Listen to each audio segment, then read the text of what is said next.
So now that you saw a bit of how the stance looks like, let's go into the fighting stance that we take.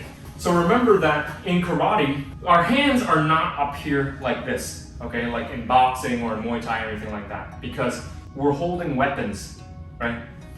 We're holding bow staffs, jo staffs, any kind of your traditional karate weapons, okay? We'd be holding it like this. So you're imagining that the weapon has a reach.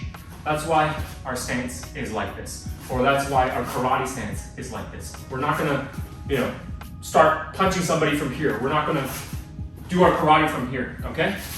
That's one of the reasons. Another reason is firing from my hips, just like Chinese Kung Fu, okay? In karate, same thing.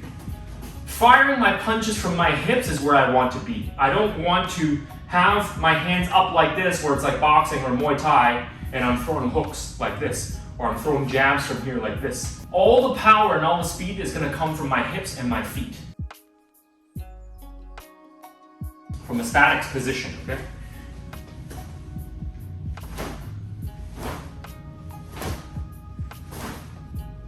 So it's got to come from the hips. Now in a fighting stance, it's gonna look more like this.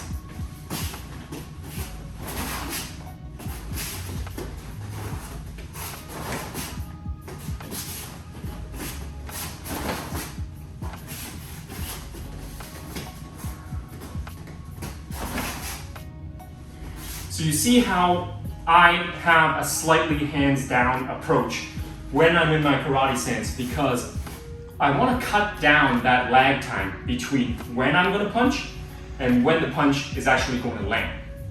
So if I keep my hands up here like this takes longer for the energy that's coming from my feet up onto my hips, into my elbow, for me to throw the strike. There's too much time wasted here with this motion. I want to keep it slightly above my waist, above my hips, right around rib cage level or chest level. And I'm using my feet to do most of the power generation. I'm not using my arm or my shoulder. I'm gonna root on the ground, plant my feet on the ground to go and strike my opponent.